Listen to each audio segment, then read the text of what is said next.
हम में से हर कोई ये चाहता है कि उसके पास पैसिव इनकम का कोई ना कोई सोर्स हो। कैसा हो? अगर आप जो भी इन्वेस्ट करें उससे आपको रेगुलर मंथली इनकम भी हो। अगर आप म्यूचुअल फंड में इन्वेस्ट करते हैं तो आप अपनी इन्वेस्ट से मंथली इनकम भी हासिल कर सकते हैं। इसके लिए आपको SWP यानी सिस्टमैटिक विड्रॉल प्लान में इन्वेस्ट करना होगा। लेकिन ये SWP क्या है? कैसे ये आपको दिलाएगा रेगुलर इनकम? और SWP करना कब होता है फायदेमंद? क्या ये SIP से बेहतरीन प्लान है?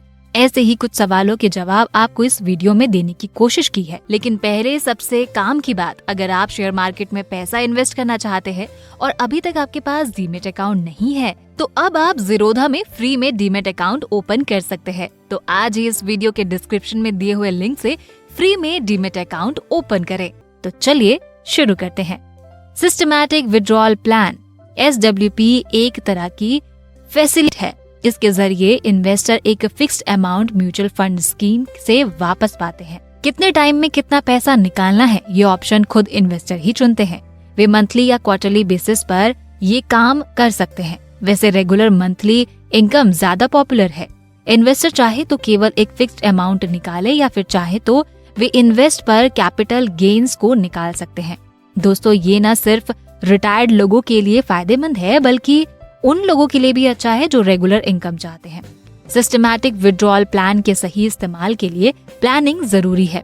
इसके लिए आपको अपने फाइनेंशियल गोल, रिस्क लेने की कैपेसिटी, इन्वेस्ट की स्ट्रैटेजी और टैक्स के पहलू के बारे में ठीक से जान लेना जरूरी है। अब ये जानते हैं कि कैसे करें SWP की शुरुआत। SWP की शुरुआत कभी भी की जा सकती है। पहला इन्वेस्ट करते ही इसे शुरू किया जा सकता है। अगर आप किसी स्कीम में इन्वेस्ट कर रहे हैं तो आप उसमें SWP ऑप्शन को एक्टिवेट कर सकते हैं।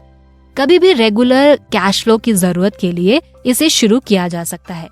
SWP एक्टिवेट करने के लिए आपको फोलियो नंबर, विड्रॉल की फ्रीक्वेंसी, पहली निकासी की तारीख, पैसे प्राप्त करने वाले बैंक अकाउंट को बताते हुए AMC में इंटरेक्शन स्लिप भरना होगा। अब ये जानते हैं कि SWP किसके लिए ज्यादा फायदेमंद। दोस्तों, ये आमतौर पर रिटायर्ड लोगों के लिए सही है।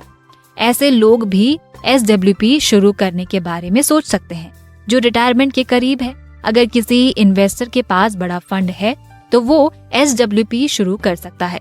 अगर अभी आपका इन्वेस्ट म्यूचुअल फंड में जा रहा है तो आपके लिए SWP शुरू करना ठीक नहीं होगा, क्योंकि इससे कंपाउंडिंग के फायदे पर खराब असर पड़ेगा। SWP में इन्वेस्टर को पहले ये तय करना होता है कि वो अपने फंड का कितना हिस्सा SWP के लिए इस्तेमाल करना चाहते हैं।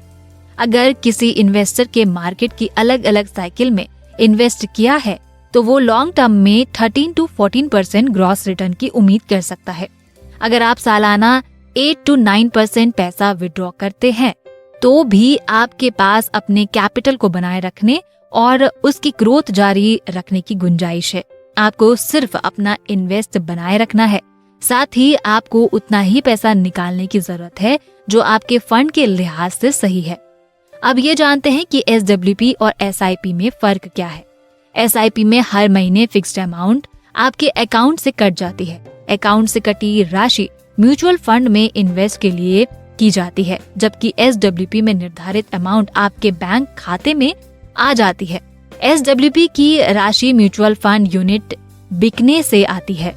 अब ये जानते हैं कि SWP में क्या सावधानियां जरूरी हैं। SWP कभी भी इक्विटी म्यूचुअल फंड से ना चलाएं, क्योंकि बाजार गिरने पर आपके फंड पर असर पड़ता है। निर्धारित राशि के लिए ज्यादा यूनिट्स बेचने पड़ेंगे। ऐसा करने से पोर्टफोलियो बहुत जल्दी खत्म हो जाएगा। SWP के लिए डेट लिक्विड फंड बेहतर ऑप्शन है।